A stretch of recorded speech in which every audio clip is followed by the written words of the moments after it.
move into the balance of the educational specification work, which will define what the physical aspects are of these improvements. So this is very much about alignment, very much about stepping through a process that allows us to highlight and emphasize what's important to us. As we complete the EdSpec process, which is currently scheduled for this August, we will have a document that we'll be sharing with the design teams that will be working at the high schools. And then as Fabian comes on with Fabian, and it will be a really important source document that'll help the design team effort. Another item on the process line is our site master planning.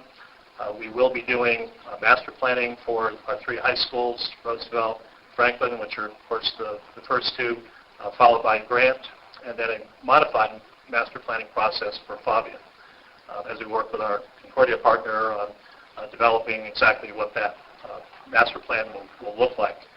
We consider site master planning as a pre-design activity, and it will be something that will help us frame more precisely what we're going to be doing. We will look at the entire campus. So in the case of here at Franklin, we're looking at all the facilities on the campus, looking at all aspects of it. And then as we build the plan, the more detailed plan for what we're doing in the way of the full modernization, we want to take that into account. Similarly, you may recall in our bond that we have master planning for our other high schools, the other 6, that will also are being addressed under this bond, and we'll be doing a similar process there to look at those sites and to help us frame what we would do in the way of full modernizations there under future bonds. So remember, the 2012 bond that was approved is only targeting the 3 right now. And so the master planning process that we will use here will then immediately move into design phase work and into construction phase work.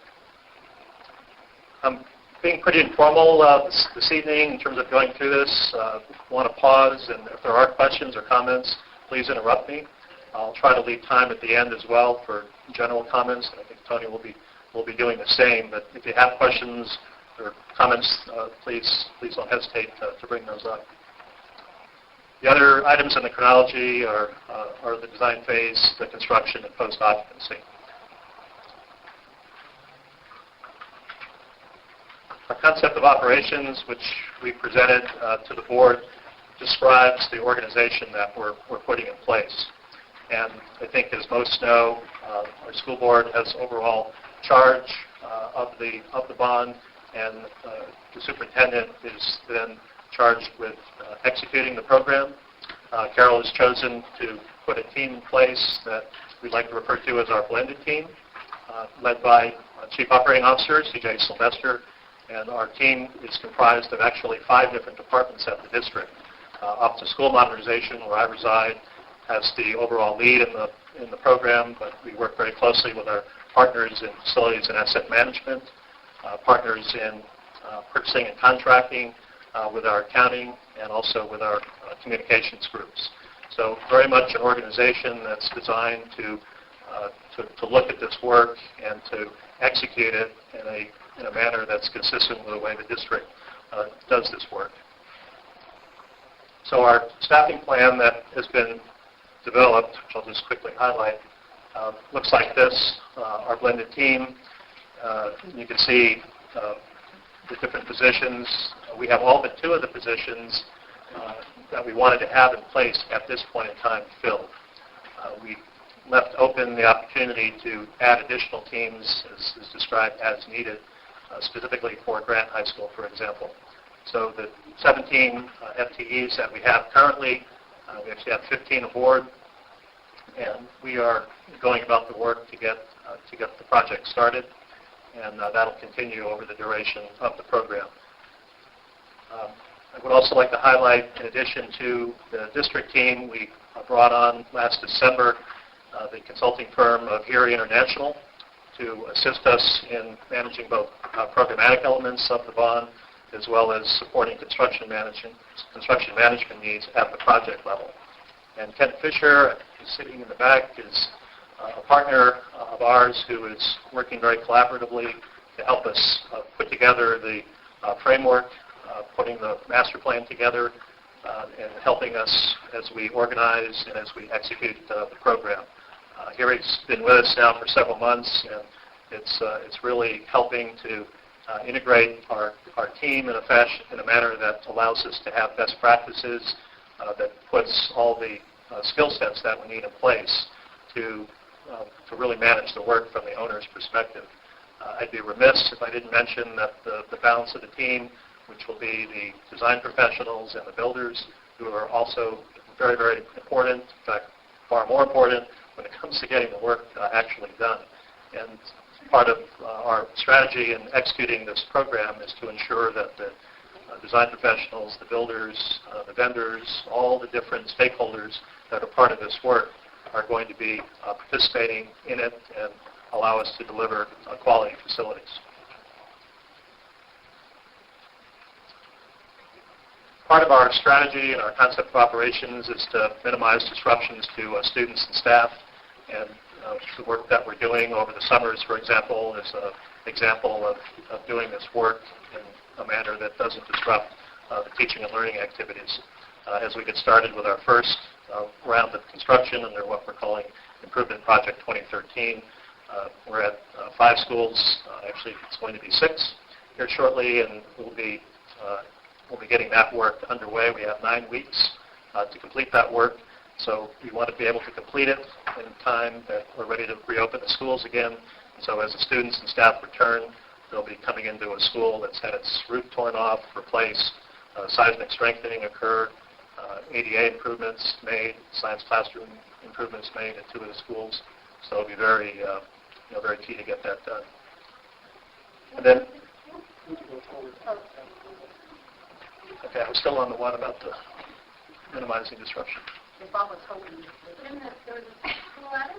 What? Yes. So Ockley Green was the 6th school that's added for science lab improvements. And then lastly, delivering a complete and usable school facility is an important objective of the project. That means ready for students and staff. So it's more than just completing the construction, more than completing the physical work. It's also getting the spaces ready for students when they return. Yes. And you mentioned students are going to be involved. How will they be involved this summer with that class? So we have a district equity and public purchasing and contracting policy, and from that we have administrative directives that allow us to address equity on 3 fronts. First is aspirational goals for consultant contractor participation. Second is apprenticeable trade participation. Third leg of that is the student participation component. And so what we're asking in our solicitations and our contracts is for our consultant teams and our builders to register with a web-based software called BizConnect, and to highlight the areas that they can provide mentoring, they can provide job shadowing opportunities, internships. And so we have charged them with being registering with BizConnect, and then through our building level staff, through our counselors, actually connecting students with them. I would point out that Erie International actually has students that they're working with, and the firms that we've awarded contracts for this summer are also engaging students. So very much part of our plan, and as we go through these contracts, we'll be engaging students at a variety of levels. How will students learn that they can be involved? Is there something you're going to answer for the detail you have in writing? So the students are engaging through the career counselors at the building level, primarily at the high schools, which is the group that is really being targeted here. And they're out promoting the bond activities, the works we've met with that group a number of times, and we've laid out the framework of the projects, the timing of them, so that the students can see what the opportunities are. Is the school informing all the students of these opportunities to the career? Yes. Some point in the future, can we get a report out on how that went to the students? Sure. Okay. You may want to repeat what's going on. Okay, so Scott's requesting that we do a report out in terms of the participation of students on these contracts. The board has also asked for that information, so we'll be providing that information. Because some career counselors would maybe feel more aggressive, better job at getting the word out than maybe others would. So is there some way of, I wouldn't use the word accountability, but is there some way of knowing that people are getting somewhat of a equal playing field in terms of information to know if people get involved? That's a great question. In terms of the approach that is being taken, Jeannie Yurkovich at the central office is orchestrating among the career counselors an approach that has them at all the high schools, all 5 of the high schools, reaching out to all the students. So without her being here, unless someone else would be interested in comment, my understanding is it's being presented in a uniform fashion to all the schools.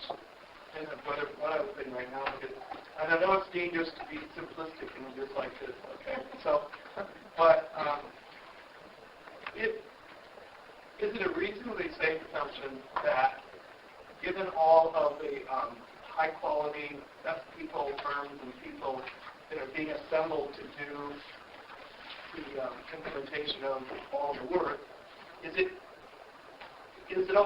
would it be safe to say that they're all being assembled to kind of, for lack of a better word, do the community and the neighborhood bidding to help them put into place the staff and the community neighborhood of what they're seeing, and these people are all in place to help make that happen, or is that too simplistic? Or just too stupid to begin with? That's a broad question or comment, really. I think I would highlight, and others may want to jump in here, I guess I would highlight the importance of engaging our students in this work. I think is foremost in our minds, that we would like for them to see how this work is planned, is designed, and is built. Relative to community in a broader sense, we are providing numerous opportunities for community participation through the design advisory groups, through a number of public forums, design charrettes, as we get into master planning for the other high schools. My fault, I don't think I said it very well, which is that I wasn't focusing in on the career work experience we're talking about. I'm talking about the actual construction and implementation of programs in these new high schools and schools that are going to be built. Is it safe to say that this great group that's being assembled are there to help the staff and the students in the neighborhood to implement what they want as their school? During the master planning and during the early design schematic development, there is that opportunity, but I think I'm missing your point about I don't want to belabor it the now. contractors. They're hanging around, and I'll try to see if I can figure out how to tell them that they're right. And maybe we can talk afterwards too, but I'm not quite clear on exactly what you're asking. I'd just like to offer that there was a great opportunity there to really think about the diversity of those students. Because a lesbian gay student has a particular experience, somebody using a wheelchair, somebody with sensory needs and autism. So sometimes those aren't the kids that put their hand up. And if there was some thought in the makeup of that group to embrace that, then you're going to have a robust and richer input. So I just would offer that should be something considered in that process. And that's a great point. We're relatively early in this work. We've only had a few contracts put in place. If there was a way I could help with some of my connections, I'd be happy to. I'm sure there are other people who... I appreciate that. And I know Jenny isn't here this evening, but I know she's looking for input in how to make this more effective and how we can get greater student involvement. So that's a great point. So I'm going to apologize to everybody that was here by the board. In terms of this conversation around student engagement, I know the questions have come up a lot also from the board, and it might make sense for us at some point to understand what we're all talking about when we're talking about student engagement, because my guess is that if you asked everybody around the table what that means to them, I mean, to me, it means that some of our kids would have paid summer internships with these companies. I don't know if that's what you all mean by that, or if anybody else had in mind. So the question keeps coming up, and it seems like there's a plan, but I'm thinking at some point we need to be much more clear so we don't set my expectations pretty high. If it needs to be down here, or if it hopefully will be somewhere in between, we probably should flush that out sooner than later so we don't. Okay. So some hearing, we want to put something together to present. Yeah, because more broadly what we're about looking for was what we're doing. real hands-on experiential learning. And job shadowing is great for a day or two, right. but I think that there was some hope that we might be talking about something more than that. So and I'm not doing it justice in need terms to flush of it out. all the details. Yes. It's a fairly detailed program, and being able to articulate that's a great idea. And I'm on the Lincoln parent list there because I've just asked to stay on it so I can be connected. I haven't seen anything come through on anything like this, so I don't know if it's come through in other high schools that there are opportunities out there. So I'll just flush it out. Good. I have a meeting tomorrow with Jeannie Yurkovich and Oxford High School and a group of parents who want to help figure out how they're supporting what's happening in the career centers, and I will make this a topic of conversation in that meeting. Perfect. So, but it is looking at how are we, them talking a little bit more about how are we doing it. So just to say, I can feel it's moving. But everybody's kind of trying to get their arms around what this is. And BizConnect will be a great partner in terms of like a mechanism that's already established that helps us actually operationalize this, that's bigger than ourselves, so that's a citywide connected issue. So anyway, so I think we can also do a thing of inviting Jeannie to come speak to this group and do some direct conversation about what she's doing and hear more thoughts from you, and perhaps have some of the students come directly at future meetings and talk about. And I just think this is one that's going to grow over the life of the programs, so that we should be dynamic in terms of how we're thinking about growing it, so that it really becomes what we want it to be. Because it's an innovative piece of what we're doing. So. I'm just wondering, kind of on these internships, are we kind of having a competitive, so like you got fight for it? Yeah, start over. I don't know if there's a competitive aspect to it. The number of firms that we have right now are relatively limited. I think a lot of it comes down to the capacity that they would have. We actually, with our improvement project 2013, we have a single architect and we have 4 builders. We have our program manager and Curie. Beyond that, we really don't have other contracts in place right now. As we bring the architects on for the 2 high schools, I know we'll have a lot more capacity there. So in part, I think, in responding to your question, is we need to have more capacity in the way of consultants and builders who are going to be able to support this more. So right now it's kind of competitive, seeing like depending on the child, how the person. I haven't heard of any competition or anyone being excluded as a result of being interested. The students that have been interested have been able to connect with the firms that we have now. But something I'll take a look at it and see about. So there's a number of organizations that work with youth, like there's Portland Youth Builders, there's Work Systems Inc., there's Portland OIC. Would it make sense to convene all of these groups? Because chances are some of the students they're already working with are Portland Public School students, and they could leverage their resources. A lot of them are connected to federal funding. So that you could be doubling and tripling the dollars that you get to students that are actually involved in the school. Of course, there's the programs at Benson and other programs around construction, just natural partners already in our schools. Is that realistic to convene those parties and have them collaborate on how to teach us how this would be most successful? As you can tell, we really wish that Jeannie Yurkovich were here this evening. I can say that Work Systems Inc. Is the one who operationalizes BizConnect, which you may have already known because you work with the students so much. So this is really a broader conversation with Jeannie and the career counselors that we need to be able to have, because we represent more technical aspects of the program rather than the student engagement piece. And so we really need to have those people in the room to be able to talk about it. Okay. And I might just point out that the career counselors, at least in my son's high school, are overwhelmed.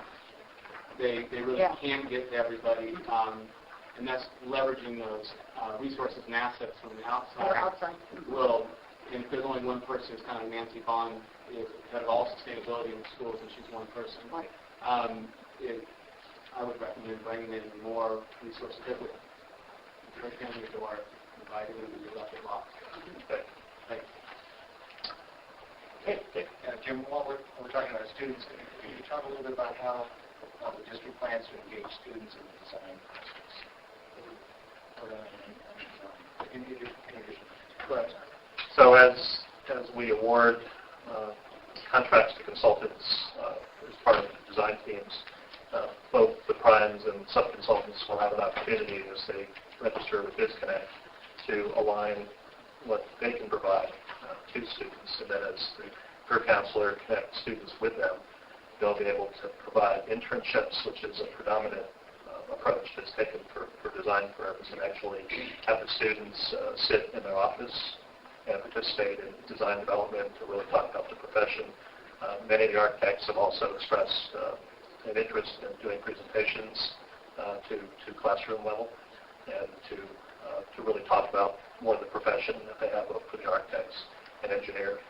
There's job shadowing that's also being provided for students that are interested in seeing, for example, when the firm is selected for Franklin, and that design team goes about doing the work here, having a student, ideally from Franklin, who would be able to shadow that architect would be an example of what would be. Jim, I think what he's actually asking is, how are students going to participate as a whole in the design process, like student reps and that kind of thing? Okay. Is that what you're asking? Mm-hmm.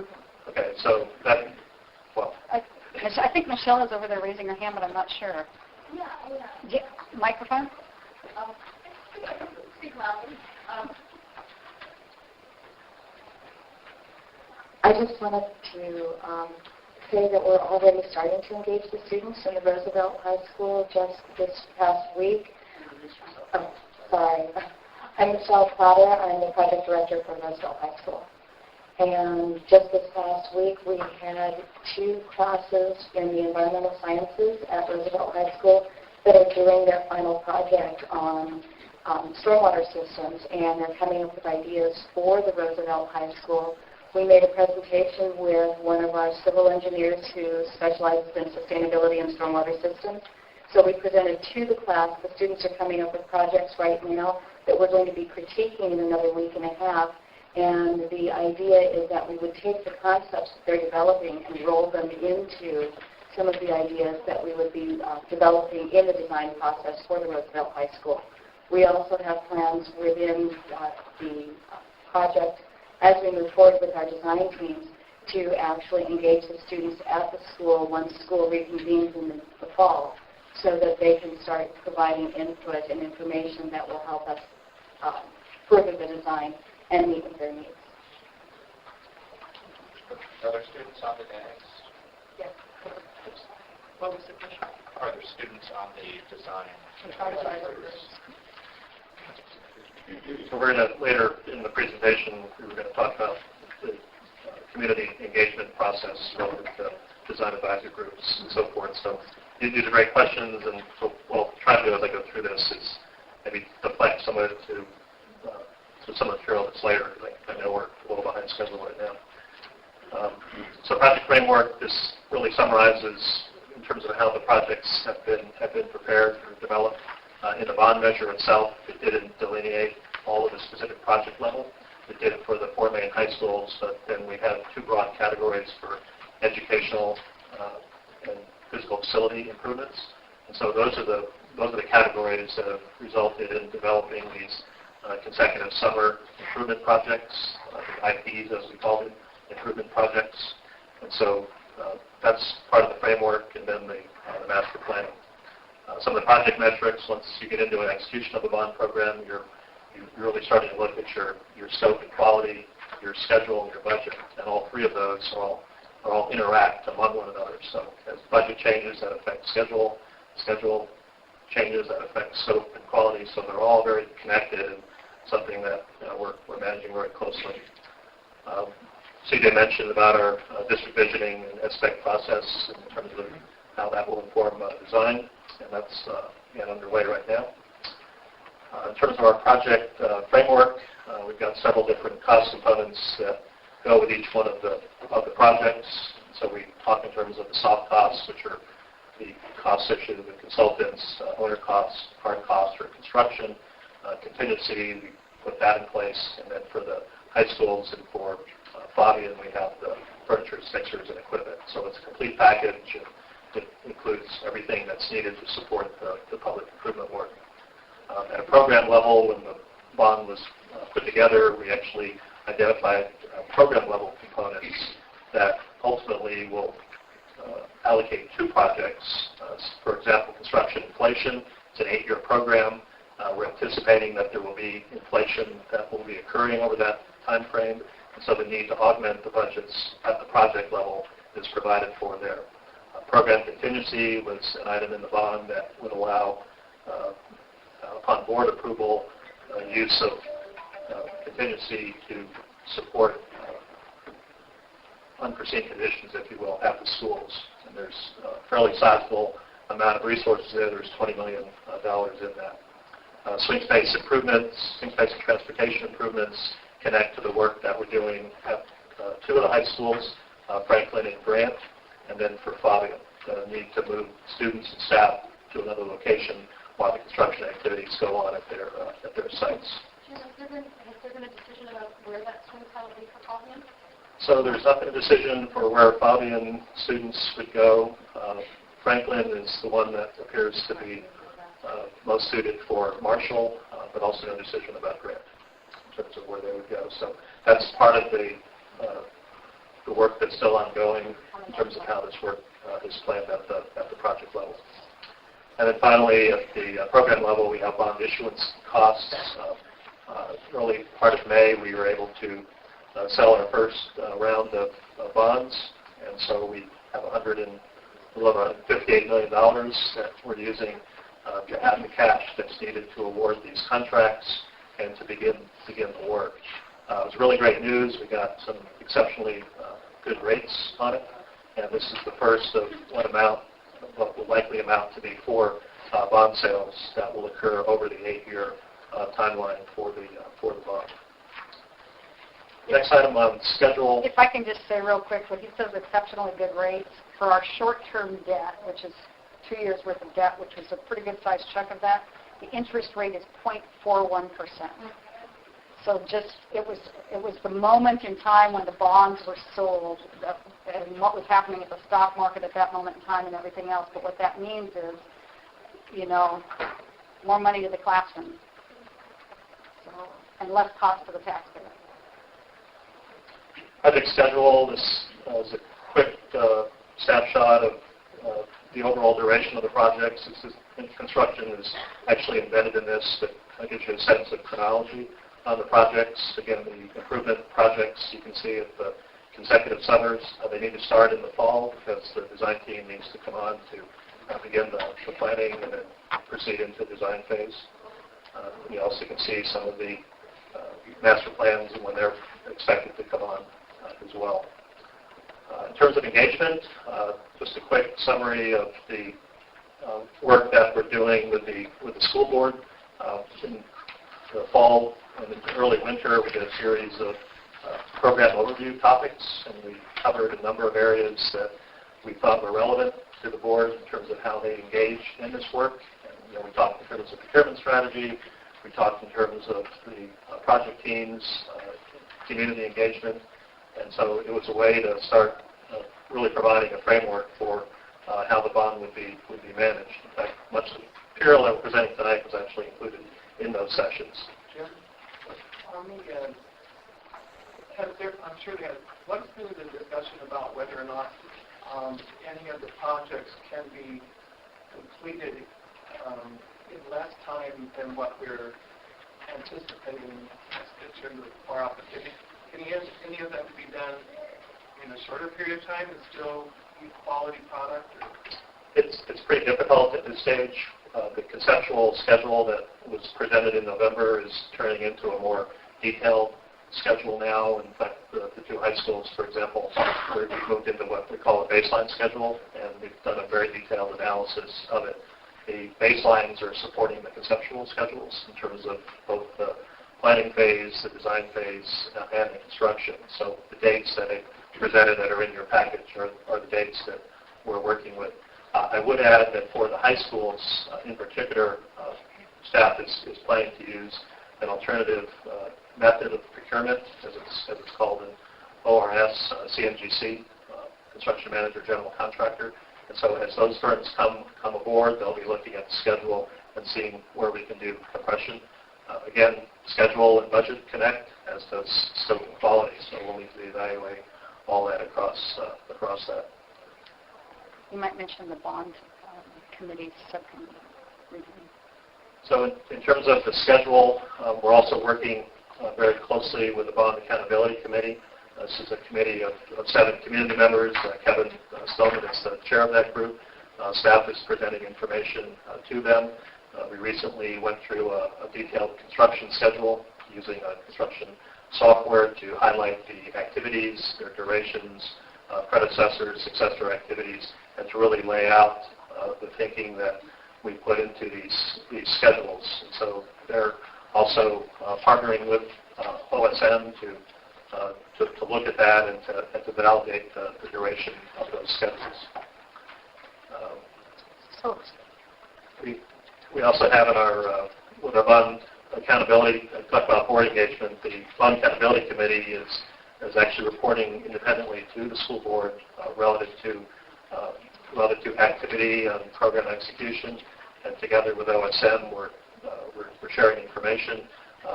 The meetings that the Bond Accountability Committee are having, and they've had 3 thus far, are open to the public. They're noticed. They're meeting on a frequency that's required. In some instances, we're breaking out subcommittees to go through more detail on schedule, for example, as we get closer to the alternative procurement for CMGC, having more detailed discussion there. They're also going to be looking at the annual auditing process that was described in the bond measure. So we're looking at 2 different types of audits. One is a financial audit that will be rolled into the overall district plan for annual financial audits. And then a second is a performance audit, which looks at more of the operational processes and procedures that we're following.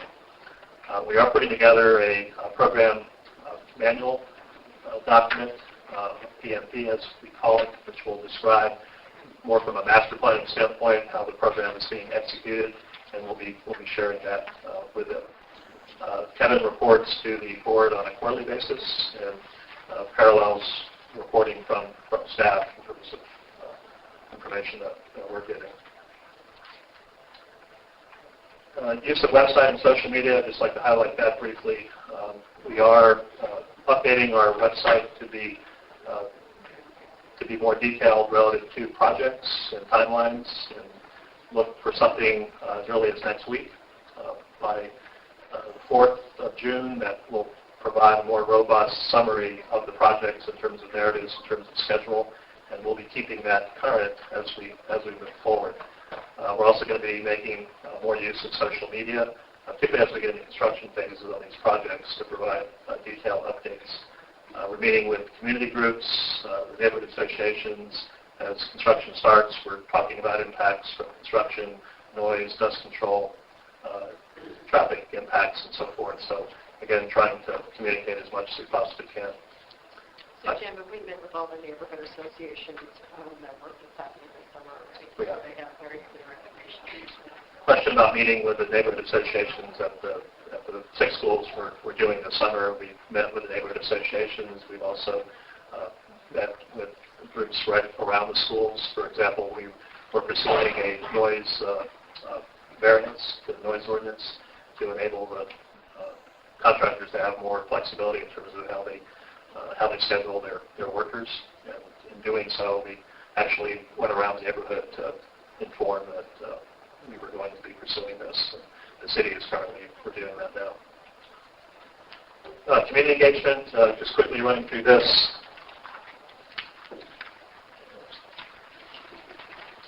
There was mention of the design advisory groups earlier, or the DAGs. We're using those at the full modernization, 3 high schools, plus at Fabian. These are community groups. Michelle had a chance to make a few comments about the DAG for Roosevelt High School. And these are the groups that will be engaging during master planning and through the early schematic design phase to get input from them relative to the master planning work and some of the early design work. Following schematic design, moving into the design development phase, we'll be doing a series of briefings to them so they can be kept abreast of how the work is progressing. These forums will also be open to the public, so again, consistent with the transparency approach, there will be opportunities to see what's being proposed, what's being developed.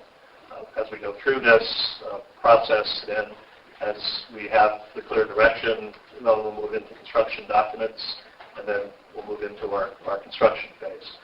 When we're doing construction, we'll also provide opportunities for tours of the sites and really a general sense of how the work is progressing.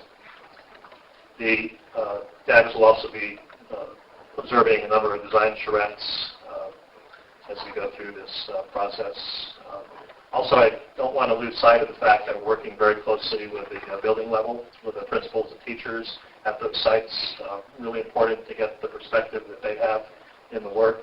The work that we're doing right now in our inspect process is also including principals and teachers. So we're really getting the best sense we can from our teaching and learning leadership on this capital work.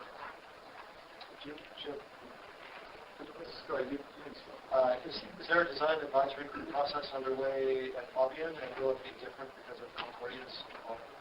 The design advisory group for Fabian is a little different from the charter, and we've actually developed charters for these groups, in part because the timeline for Fabian differs. The initial effort with the DAG for Fabian is actually awaiting an interim project manager that we're looking to bring on here shortly. And so that group will be looking at some of the very preliminary work associated there in conjunction with Concordia, and to be able to initially get a sense of what we would do there.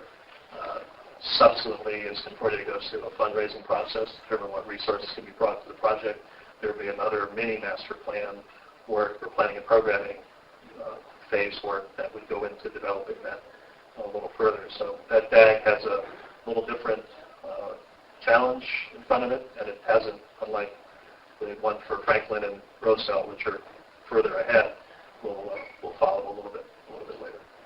That answers your question. Okay. Shane?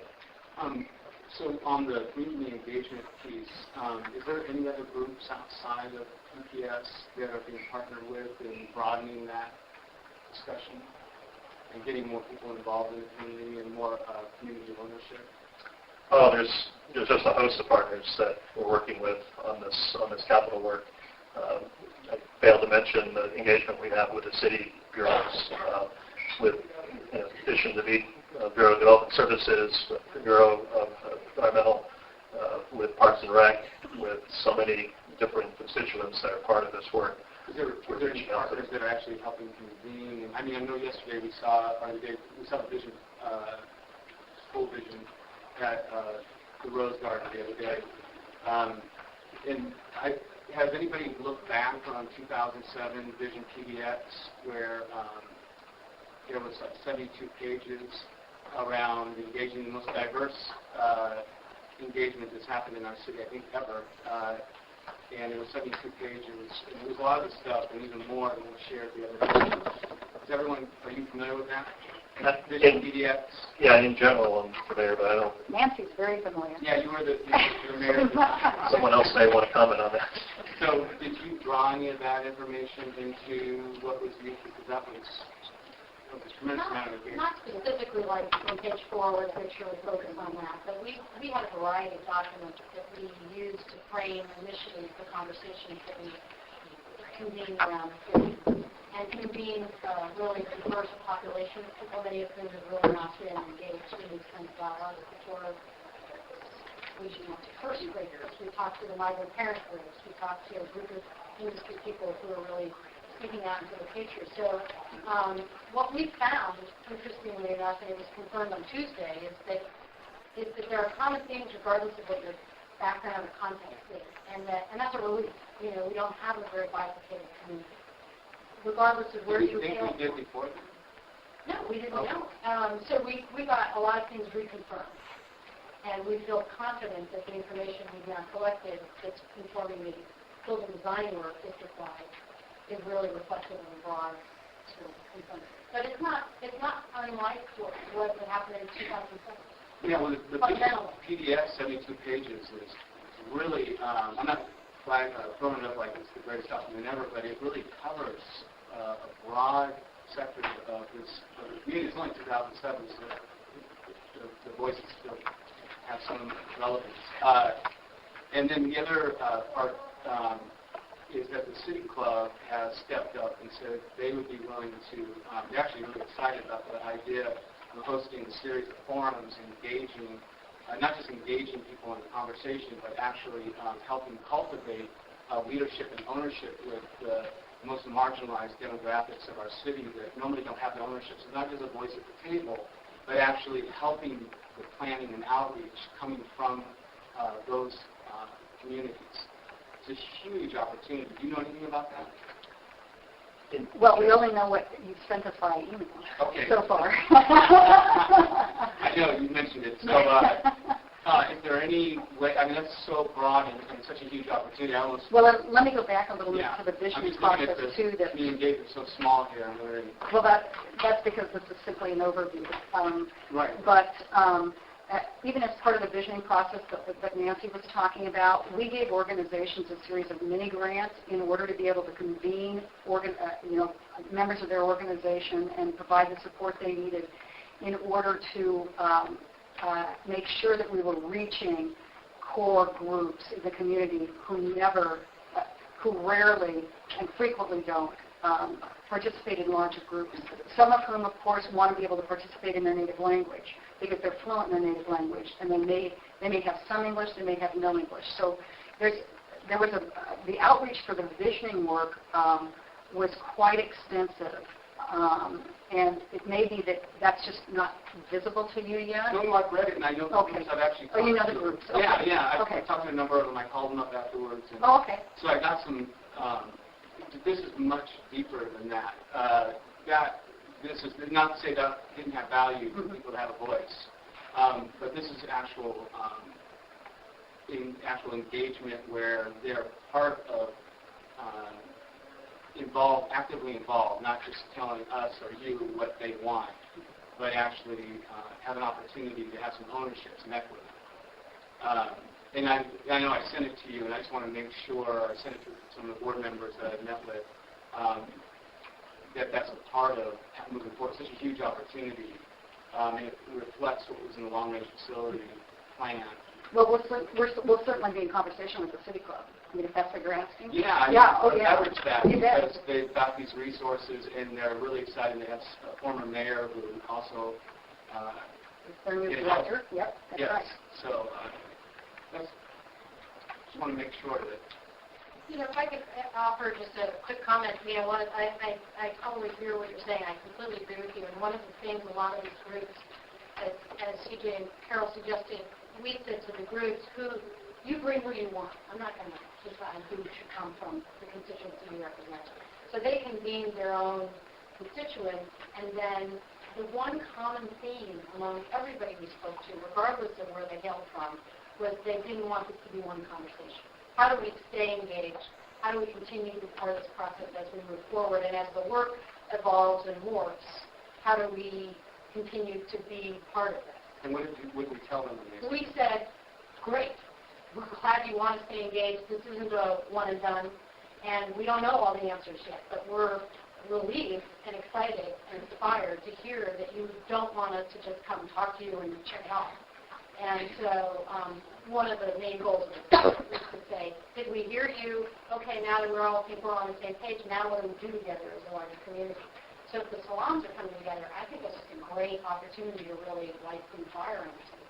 So it sounds like a perfect thinking of your parallel universe. Yeah, it will only work if there's we were working in concert. It won't work with the City Club. It has these forums. It doesn't.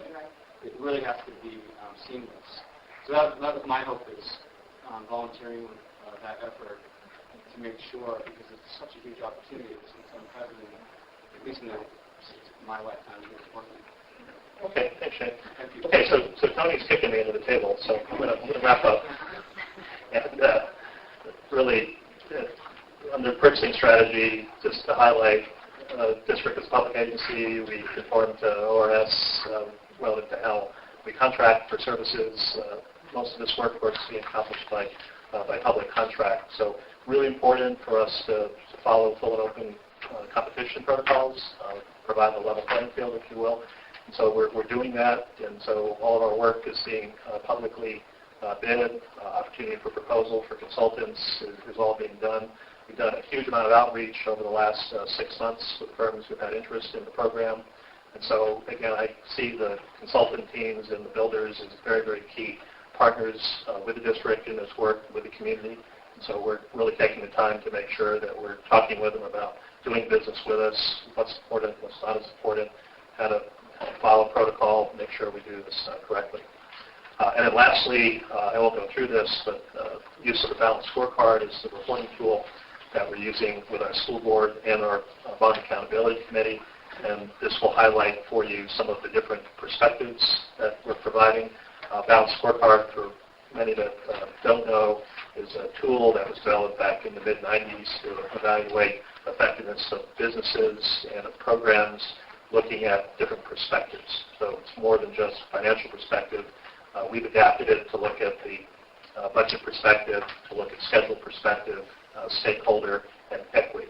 And so these all connect to many of the comments that I and others have made here this evening. But this is an example of the one that we just did with the board, and it's laid out in a form that provides for the stoplight, the red, yellow, green, to describe where we're having difficulties, precaution, where we're having real problems, and where we're green. And happy to report that across all the perspectives right now that we're green.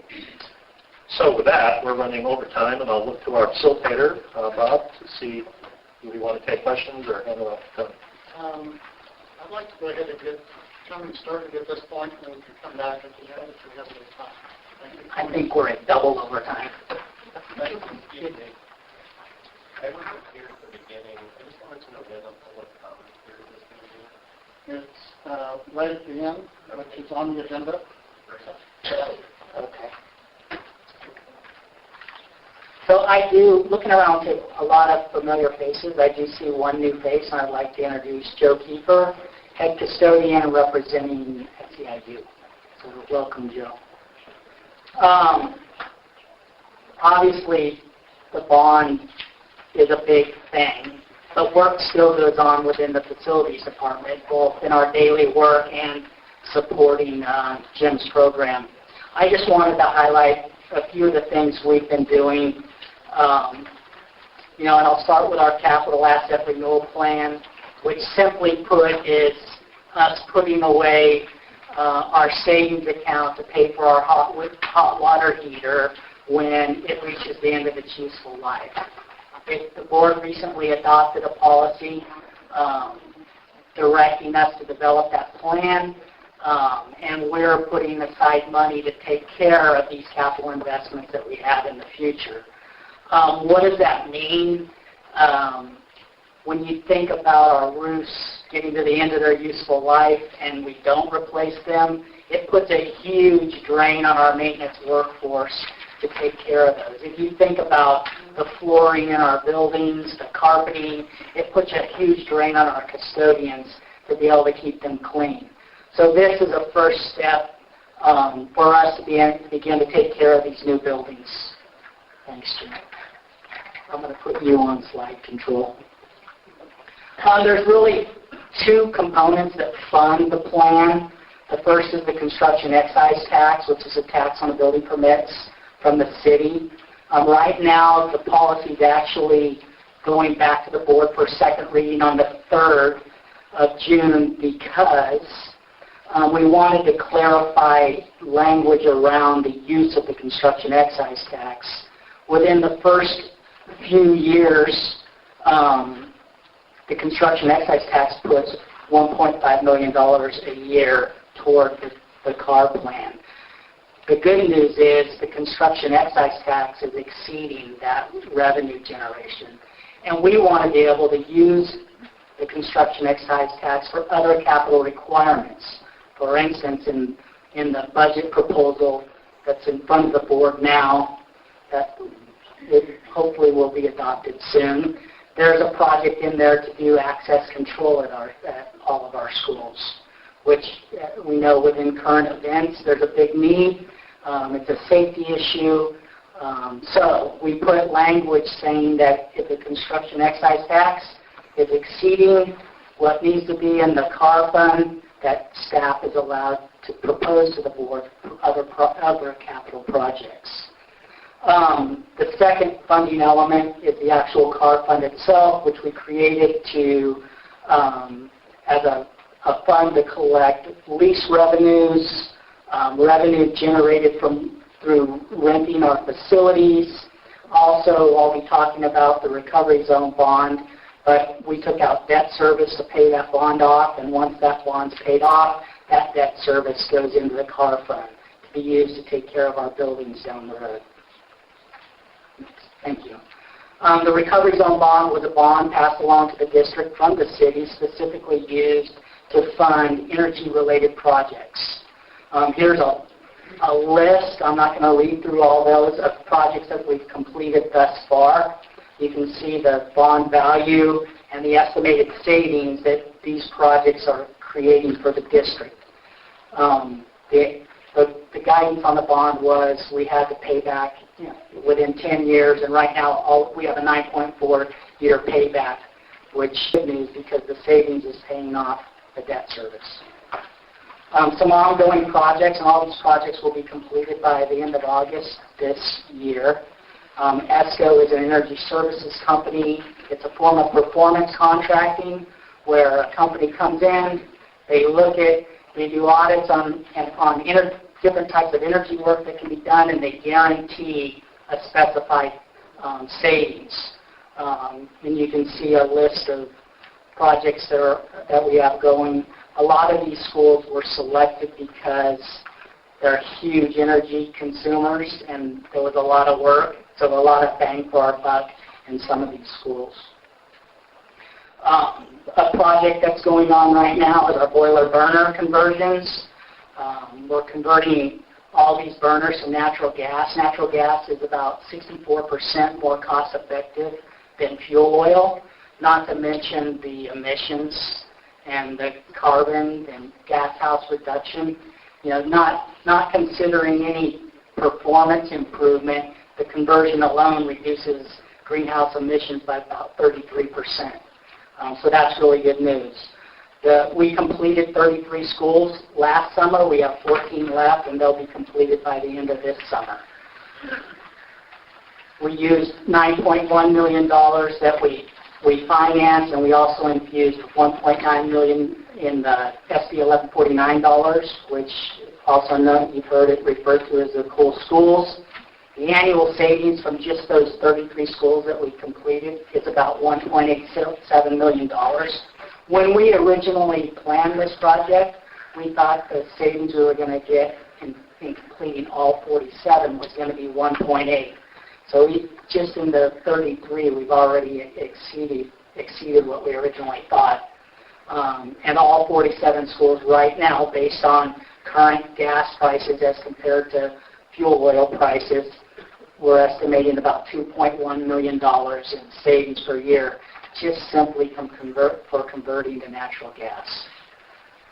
So all of this work, in summary, it's a lot of money in avoided utility costs for the district, and that means more money to the classrooms. Our utility budget this year, in balancing the budget for next year, we cut $620,000 out of the budget and to get back to the general fund. Between 2007, 8 fiscal year, and 11-12, if we would have continued to use at the same rate that we had in 07-08, we would have spent $5.2 million more on utilities. So that's a big number, again, that goes, it enables us to put more in the classroom. So, you know, we're always looking for ways to be more efficient and prudent with taxpayer dollars, and the energy, these old buildings, there's a lot of room for this type of work, and it's being done without costing us a lot of money, with relatively really short paybacks too. So I don't know if I got us back on track, but I'm open for questions or questions back to Jim. Can I ask a quick question, Tony? The last slide that just went away talked about active behavior change. Yes. Part of the savings. What's happening on that front so far? So we have, Shane mentioned Nancy Bond. She's more than one person, though, because we have an AmeriCorps rep. So that works. But they spend a lot of time in our schools working with building occupants, you know, getting green teams in the schools, getting kids energized in after school. There's a team that goes around and makes sure all the computers are shut off or all the lights are shut off. Trash, the whole composting, all of those types of things. And don't the schools get to hang on to some of the money if they? Yes, we did. We have a rewards program set up that recognizes schools that we can't give it all back to them, but there is a reward incentive that we give back to the schools. Tony? Go ahead, Mike. So, Tony, you have some kind of good news here. Is there some way we can get Nicole and Jennifer Anderson to write a nice article about what you've been talking about? Is there a way to package this into something that would be interesting about people? So I missed the last editorial board that I dialed into it. So this has been presented to them. I'm right. However, it may be, we should talk about it, because it may be, if it's exciting to you, pitching it as a story really different than coming from us, because it's a story. So, like, it may be that it's coming out of this group, saying, hey, this is something that we're seeing that what we want to see more of, like, whatever. I mean, there's we could get someone with a camera, of course, we would have some shots of kids. You know, it was a huge deal in our budget this year of where we had long-term projects that we ended up realizing savings up front this year that ended up going back into our general fund, took back into classrooms. So that's a big deal. And I know John's been working on some things too. One good thing that did happen is that Bobby Reagan and Martine Gonzalez were both recognized at the Oregon League of Conservation Voters dinner on behalf of both of the states with the carbon reduction and boilers. So they were recognized and honored with a large gathering of the environmental community. So that was one positive thing that they had. I think we have tried through sort of the traditional PPS route. So I think this would be a great project for you. I think that's my job. Leadership. And I'll help. I'll help, Stuart. I have all the data. Tony is totally great at telling the story. Yeah, I think the fact that you're excited about it is a different thing, going to the Tribune and saying, look, here's something really cool that's, you know, like what we're paying attention to. Anyway, I just think there's a different angle, and Tony's really great at telling the story. No, I'm sorry I was trying to get us back on track. Well, this won't get you back on track. But two, I think one is that some of what you say deals into some operational decisions, and I think that hopefully when we look at new buildings and community usage and neighborhood, that somehow in our operational budgets, people will be able to afford to have their meetings and their activity in the school, because often our folks are having to go to the community center or other places because they cannot afford to come to the school. We would like to have them come to the school. So that's one thing. The other thing is, if there happen to be people who say, well, I think maybe you were addressing it, if Portland Public Schools, how are they going to assure that they can keep the new facilities in top maintenance order and in good shape? Because, well, how is that assured, or how's that going to happen? So that's what the capital asset renewal plan is about. There's sufficient can be done if it's a yes. Yes. There's still a lot of work to do, but this is the first step in getting us there. Yes. So I'd like to jump in here and say the two things that we talked about were so far have been those capital solutions, if you will, that were in the long-range facilities plan. The bond itself, of course, and then the general fund issues, which Tony just covered. We now have quick presentations on non-capital recommendations, and Judy is going to talk a little bit about enrollment balancing, followed by Paul Cathcart on educational specifications, student capacity models. Then we'll have public comment, and then we'll have questions. All right, Judy, thank you. Fair enough. Thank you. And in anticipation of the agenda perhaps running a little bit behind schedule, I do not have a PowerPoint. I'm just going to highlight a couple of things that are on the one-pager that's in your packet so that you can review it at your leisure at another time. And, of course, I'm always available for questions through Bob, Marlon, easy to access. If you found over the last year, as you've been away from this project, that you really missed having a lot of enrollment information and you want to be able to get your enrollment Jones on, everything that's in the student enrollment and profiles is available on the PPS website, or you can have a desk copy like our SACIT members do. Yours is probably in your car, isn't it, Scott? It's right there. So I just want to remind you that there's always other places to find deeper information if you don't get the level of detail that you were hoping for tonight, or you can contact me. So a little bit more good news is that for the fifth straight year, Portland Public Schools grew in enrollment, and that's an important thing for our district. Fifth year in a row of growth. And so what you'll see on this, and if you can find it in your packet, because I need to show you where a typo is in a minute. So all I've done here is just given you the year over year, last year to this year, so you can see where we're growing and what's different. I will say quickly that the growth wasn't quite as high as the medium growth forecast anticipated. It's not a bad thing, it's just slightly lower. The difference is kindergarten is higher than we expected. Ninth grade is lower than we expected. So our demographer, Charles Ryerson, will be looking closely at what those things might mean.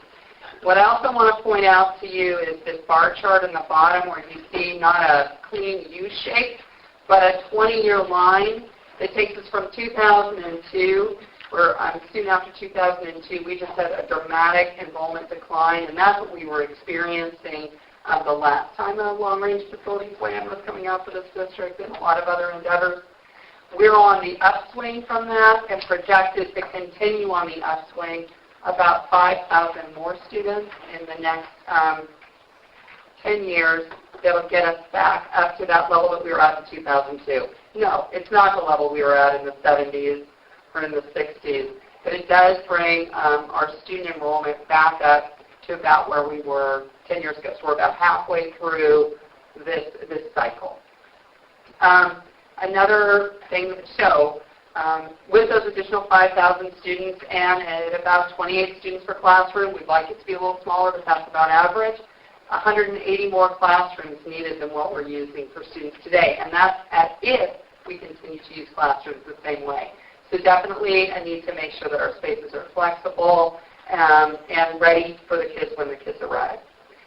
So on the back, I just wanted to quickly walk you through what we're doing about enrollment changes. As mentioned, non-capital changes an important part of a long-range facility plan. Can't expect facilities to be the only answers. The top describes to you how lumpy growth and change is, particularly at our K-8 level.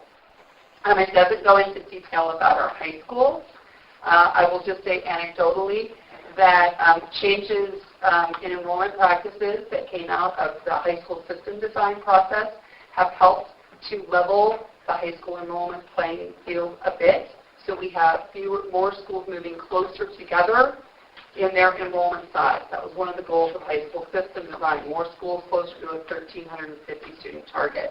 It's still not perfect, but they're definitely getting closer. High schools are not as big a part of our overall district population right now because that low number of students that started in 2002 are moving through the system. And I wanted to just emphasize that for a moment with you because I know you're all keenly interested in the bond projects, which are very heavy on the high school side. Do not worry.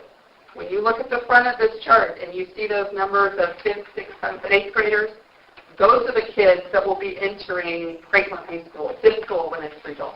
My alma mater when it's rebuilt, those are the kids that we're building it for that first year. And you can see that those numbers are higher. When we go through construction projects, sometimes that has a momentary blip, a lower enrollment, that people get nervous, make other decisions immediately for their kids. But we also know that the opposite is true, and that new construction often brings families back into the system. So fear not if those newspaper articles over time, specifically about high schools, appear to be a little negative. We see a lot of positives in the future. But what are we doing in the immediate term? Well, we have lumpy enrollment change. We have some schools that are too big and some schools that are too small. We've been able to do some non-capital changes in terms of program locations, and we did implement one small boundary change this year. We also consolidated 2 schools, one that was becoming overcrowded and one that was under-enrolled in our Jefferson pre-K enrollment balancing process. However, through that process, which was very large, detailed, many community stakeholders, it became clear that we don't have an overall set of values and assumptions and guidelines for making important enrollment decisions that are clear and understood by the overall community.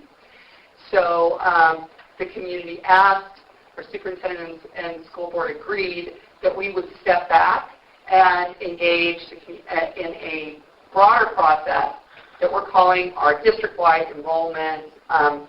district-wide boundary process, to try and make sure that we have a consistent set of rules that we're using and that we use it then across the whole district together and not in a piecemeal approach.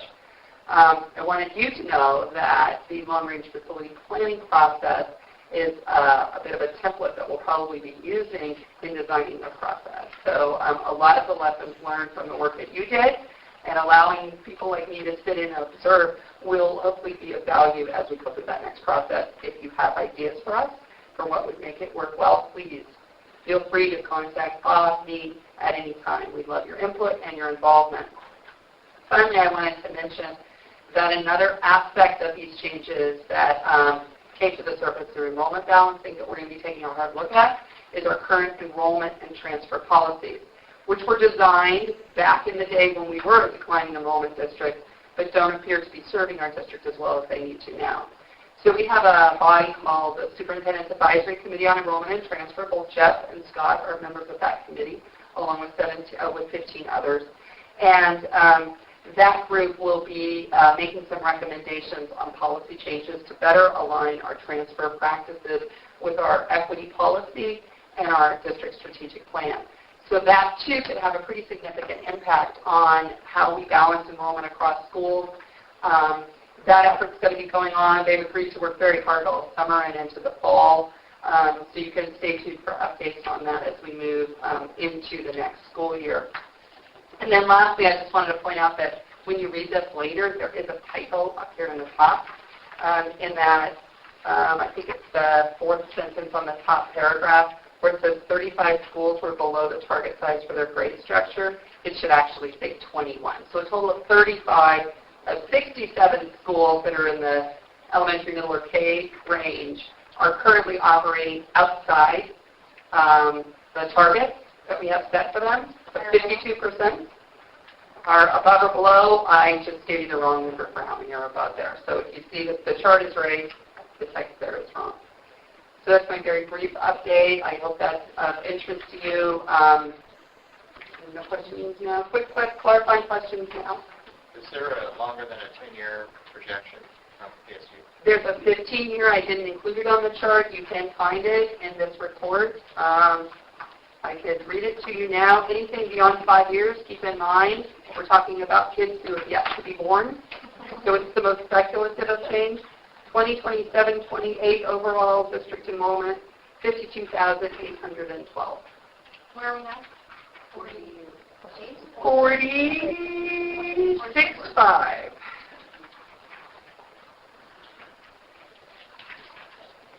I wanted to ask how we might make visible placement as an issue, because part of the flex that occurs and part of how this is managed is children that are served by special education are actually placed, and it's historic, it's to do with the age of our buildings, it's to do with buildings that segregate, but then over time it's become a standard way that we deal with things. So, you know, one of my goals for all of this work would be we bring our children home.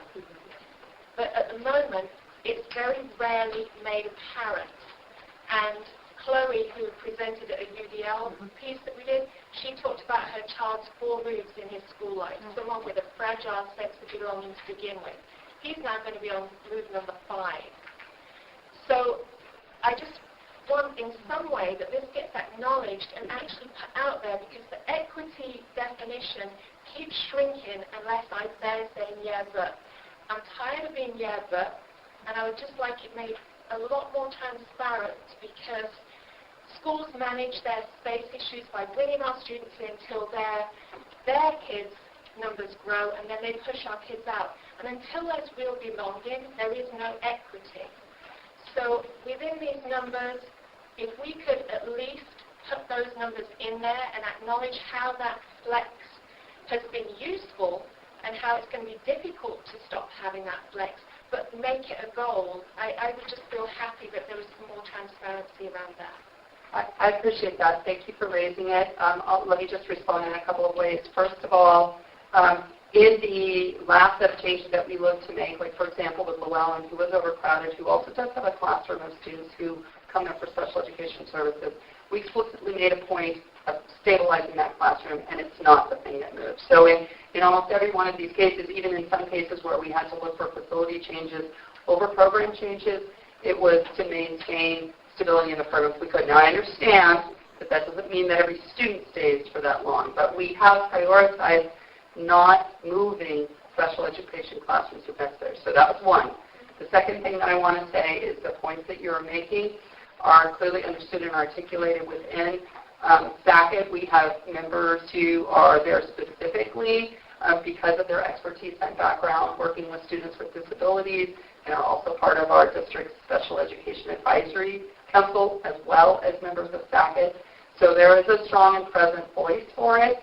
There are places in policy right now where you will see language that people are looking to revise. So I would encourage you to look to see what SACID is doing on this, because they are right now the advisory body who's coming up with that language. And I think that I would hope that you would see a lot of consistency with what you're calling for. It isn't a lost issue. It's not one that is lost, at least within that group. That's okay? I would just want to add that our human rights, our civil rights, are not about let's make sure that classroom stays there. They're really meant to be about being part of your neighborhood school. So my vision, that's a temporary solution. My vision is with kindergarten, every child enters, so we grow over time. The same as a lot of these visions require 10 years, require 15 years. We grow over time the ability of children to be a true part of their community. That is not the same as telling me that Llewellyn will keep busing people in from all over the city so they can not be moved around 5 times that I've complained about. The solution for me would be that we didn't do that in the first place. So within this bigger picture, it's relevant to mention it, because we are talking about 21st century schools. 21st century schools will not. They'll be organized around a least restricted environment, I would hope. So I appreciate your work, but I raise my civil and human rights issues also. I have a follow-up to Angela's comment. I'm on the Special Education Parent Advisory Committee. My understanding from having been on that committee for 5 years is that 88% of students receiving special education services are not in self-contained classrooms. And I also believe, and I'm not positive, that every school has a learning center, and that's where many students receive their services. That being said, and I know that the goal right now is to have the continuum of services for the grade level that, so example, a K-8 school would have, if it's a, life skills classroom, would have life skills for K through 8. Because my daughter was, they moved her classroom in 2nd grade, and so this is 10 years ago, because the principal there wanted that classroom to have an after-school program. And I was pretty angry about it, and I was unfortunately the only one that complained because, the other, it's a pretty high poverty school, and, people just didn't have the wherewithal or the time or the ability to complain. But that's a practice that I believe is no longer happening. And that being said, if you do have a child that needs a self-contained classroom, and I know the district is moving towards full inclusion, or as full as possible, those classrooms are so expensive to operate, you can't have full, you can't, it's not going to be possible for a student to go to his home school of 12, K through 12. It's just, it's just too expensive to operate. So I'm not fluent in the exact percentage and how we're moving in that direction. I know that I'm aware of efforts to reduce the number of students who are moved outside their neighborhood schools, to increase the number of students who are being served in their neighborhood school, and I believe that educators are fully supportive of facility changes and more flexible buildings that can accommodate that. Well, and the whole philosophy has changed of where the state services, where they are best placed from the time my daughter was in early intervention, when PPS still ran it, until now. I mean, I'm not sure if she was a kindergartner now that she would have the same educational experience because the whole philosophy has changed. Thank you. Any other questions? So I just want to say one of the cool things about the Jefferson cluster process on the community side was a number of parents of special needs kids really jumped into the process, being very vocal about their needs and what needed to happen. And the general parent population, who was usually pretty blind to that going on, really hearing and supporting. And they removed the classroom from Jeff. They removed the life skills classroom from Jeff. This wasn't Jefferson. This is the cluster. The cluster thing.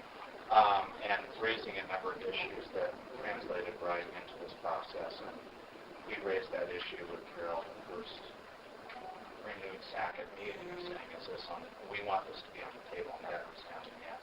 So, so hold us to that, but we are certainly, there's some really good advocates. And things are changing, and part of the problem is that there has been a pretty significant turnover in the last few years with the special education director. So how do you have continuity when leadership is changing every year? And I think this is my daughter's 8th special ed director since she's been involved. Unfortunately, our current special ed director has been with the district for a long time, and is actually, I think she'll be here for a while. I do too, and I think she's really, I do too. She's been doing a great job. Yeah. I mean, and getting her arms around it, but she's been a long-time PPS person and been through a lot of what the ebb and flow of philosophy changes have been. So, I'm really feeling solid about where we are right now. Well, and the assistant director, Dolly Hatfield, most recently in the district, has been in the district. Yes. I think he's really good too. I do too. I think we're on a good trail. So, and that's right in terms of what there are a lot of voices that I think you've got company in the voices, but you've also got company of people having heard the voices and being we've had some multiplying advocacy. So, I think you're being heard. I expected this group to not be shy and bashful, and you've exceeded my expectations. So thank you very much. Paul is just going to say a few words about the EdSpec process, which he's working on. We'll then go to public comment, and I think all the folks around here will stick around for questions after the meeting's adjourned. And public input. I said public input after Paul. Thank you. Good evening, everybody. Paul Cathcart with Facilities. I'll try to be brief. There are some slides in the packets to give you kind of a taste of where we've been. I was going to talk about the Educational Specification Project and the student capacity, but I'll stick to educational specifications. CJ has talked some about that. Jim has talked some about that. It's a process we started earlier this year. We pulled together an executive advisory committee that we thought was representative of the district, both staff and community members, and wanted to work with them to fulfill the opportunity that Carol said this process allows us to do, and that is kind of a multi-generational look at the future design of our schools. The bond provides us this opportunity, and educational specifications is a really arcane term. It's really building design criteria that we're after and what we're looking for. And so how do we want to design our schools to best deliver our educational program and also be responsive to the needs of the community? So this is a great opportunity. We've taken this in a couple different phases. The first is a visioning process that we asked our advisory committee members, who should we be talking to? We know who's typically at the table, but who's typically not there, who's not represented. And we had a great number of suggestions for groups to talk to. And in the last 3 or 4 months, the DAWA team led by John Weeks, Nancy Hamilton, and Dick Withicum, we've talked to 16 different organizations and communities, over 360 people.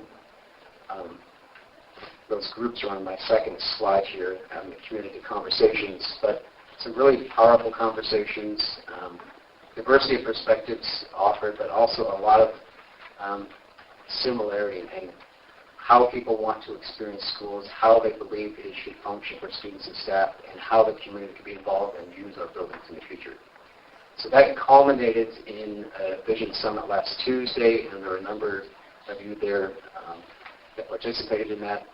And we invited all of our community conversation participants and our executive committee back to see if we are echoing in our vision what we heard.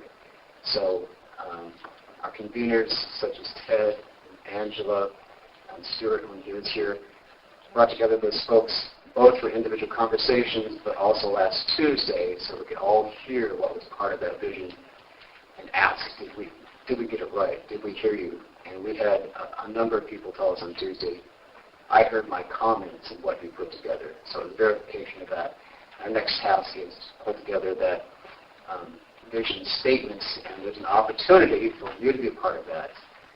Currently on our website, there's a survey that is asking many of the same questions, and when we send out the notes for this meeting, we'll send a link to that survey so you can participate as well, and we would encourage you to do so. The second phase of the EdSpec process, as CJ mentioned, started yesterday.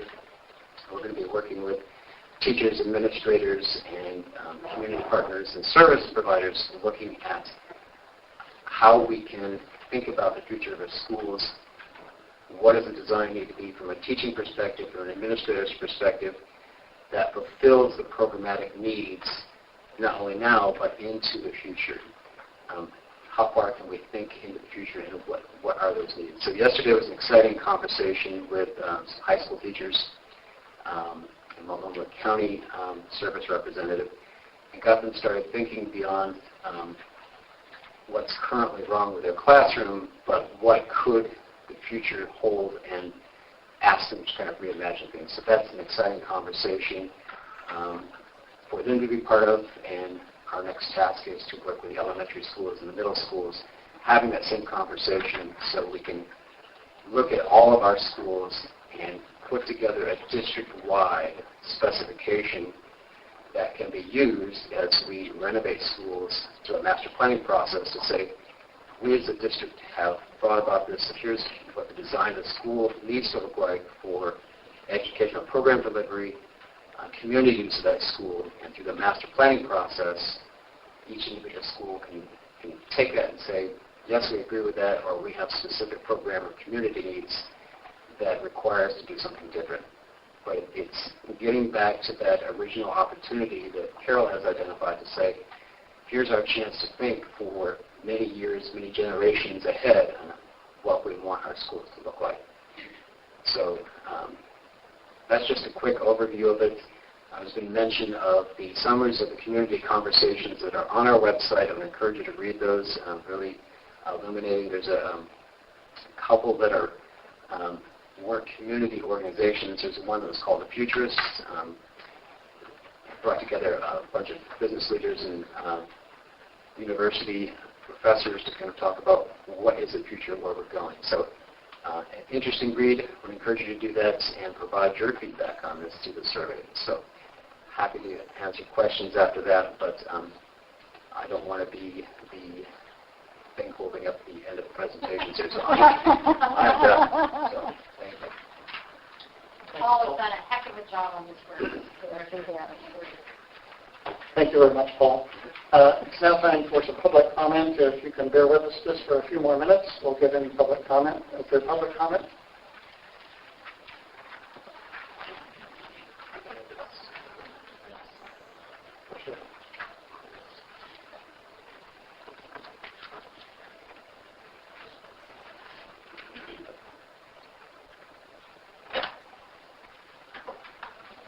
Hi, everyone. I'm Mike Rosen, and I just wanted to start out saying that I appreciate all the work that you've all put into creating a long-range facilities plan.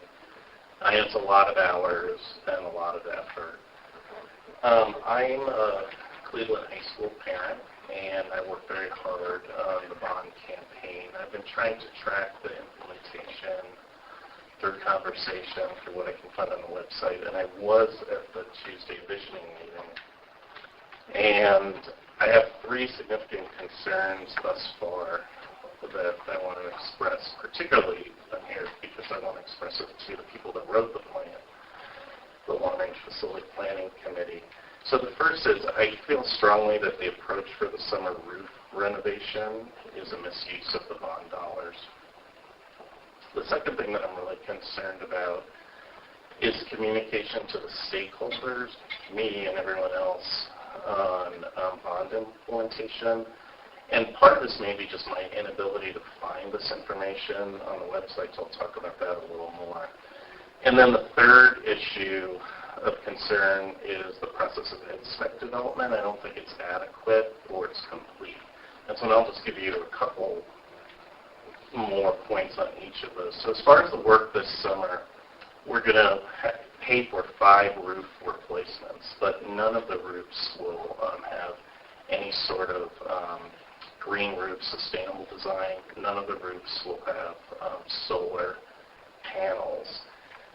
And I think that's just completely counter to the plan that you guys all put together. I've heard that we could do retrofits later. Retrofitting later will cost more money. This is not an asset-based approach or sustainable approach.